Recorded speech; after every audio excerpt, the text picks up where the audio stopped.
Hello friends, আজকে আবার একটা নতুন রেসিপি নিয়ে হাজির হয়েছি। আশা করি আপনারা দেখে বুঝতেই পারছেন যে আজকের রেসিপিটা কি রেসিপি। এটা কিন্তু গরম গরম ভাত, রুটি, পরোটার সাথে খেতে কিন্তু অসাধারণ লাগে। আর এটা একদম অন্যরকম একটা রেসিপি। আশা করি আপনাদের সকলের কিন্তু খুব ভালো লাগবে। এটা কিছুদিন আগেই আমি করেছিলাম, কিন্তু আপনাদের সাথে শেয়ার করা হয়নি, তাই মনে করলাম আজকে শেয়ার করি। তার জন্য এখানে একটা মিডিয়াম সাইজের পেঁয়াজকে বেশ পাতলা পাতলা করে একদম সরু সরু লম্বা করে আমি এখানে কেটে নিয়েছি। আর আপনারা চাইলে এখানে দুটো পেঁয়াজও কিন্তু ইউজ করতে পারেন। যতটা মটরশুঁটি নেবেন ঠিক তার ওই অনুযায়ী কিন্তু পেঁয়াজটা ইউজ করবেন। এরপর একটা প্রেসার কুকারে আমি এখানে এক বাটি মটরশুঁটি নিয়ে নিয়েছি, আর তার সাথে যে পেঁয়াজটা আমি কেটে রেখেছিলাম সেই পেঁয়াজ কুচি আর টমেটোটাকেও ঠিক আমি কিন্তু লম্বা লম্বা করেই কেটেছি। আর তার সাথে 7-8টা গোলমরিচ আর একটা দারচিনি। এরপর ওপর থেকে একটা কাঁচা লঙ্কা আর 4-5টার মতন রসুন অ্যাড করে তার মধ্যে জল অ্যাড করে দেবো। জল অ্যাড করে সামান্য একটু লবণ আর একটু হলুদ গুঁড়ো অ্যাড করে প্রেসার কুকারের ঢাকনাটা লাগিয়ে নেব। আর লো টু হাই মিডিয়ামে এখানে আমি একটা সিটি দিয়ে নেব। সিটি দিয়ে নেওয়ার পর যতক্ষণ না ঠান্ডা হবে ততক্ষণ কিন্তু প্রেসার কুকারের ঢাকনাটা কিন্তু আমরা এখানে খুলবো না।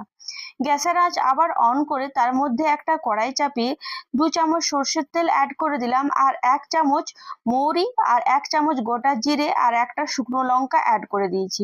অবশ্যই কিন্তু মৌরিটা অ্যাড করবেন, দেখবেন খেতে কিন্তু অসাধারণ লাগবে আর টেস্টটা কিন্তু অনবদ্য লাগবে।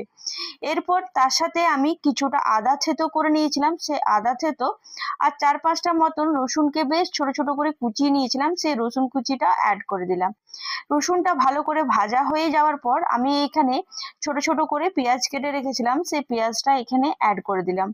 ভালো করে 3-4 থেকে 4 মিনিট ভালো করে ভাজে নেওয়ার পর পেঁয়াজের কালারটা একটু চেঞ্জ হয়ে যাওয়ার পর এখানে আমি টমেটো কুচি অ্যাড করে দিলাম। টমেটোটাকেও ঠিক পেঁয়াজের মতনই ছোট ছোট করে কেটে রেখেছিলাম। এখানে টমেটো আর পেঁয়াজকে আমাদেরকে দু রকম করে কিন্তু কাটতে হবে। দেখুন এখানে টমেটোটাও আমার প্রায় গলে গেছে আর খুব ভালো করে ভাজাও হয়ে গেছে। আশা করি আপনারা দেখে কিন্তু বুঝতে পারছেন। এরপর বেসিক কিছু মশলা দেব, যেমন এখানে আমি কাশ্মীরি রেড চিলি পাউডার, হলুদ গুঁড়ো, জিরে গুঁড়ো আর ধনে গুঁড়ো অ্যাড করে দিলাম। আমরা কিন্তু হলুদটা কিন্তু আগে ইউজ করেছিলাম, সেভাবে কিন্তু হলুদটা অ্যাড করতে হবে। আর লো মিডিয়ামে ভালো করে নাড়াচাড়া করে নিতে হবে। আপনাদের যদি মনে হয় মশলাটা পুড়ে যাচ্ছে, সেক্ষেত্রে কিন্তু একটু সামান্য জল অ্যাড করতে পারেন। এদিকে দেখুন আমার প্রেসার কুকারে একটা সিটি দেওয়া হয়ে গেছে। প্রেসার কুকার ঠান্ডা হয়ে যাওয়ার পর আমি প্রেসার কুকারের ঢাকনাটা খুলে নিলাম। আর এরপর যে দারচিনিটা দিয়েছিলাম সেই দারচিনিটা আমি কিন্তু বাদ দিয়ে দেবো, কারণ মুখে লাগলে একটু খেতে ভালো লাগে না, তাই আমি দারচিনিটা বাদ দিয়ে দিলাম।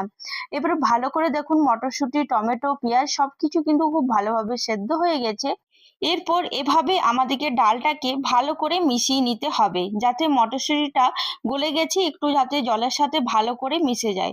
আর খুব একটা বেশি কিন্তু জল দিলে কিন্তু চলবে না। দেখুন এখানে আমার মটরশুঁটি, টমেটো, পেঁয়াজ খুব ভালোভাবে একদম মিশে গেছে।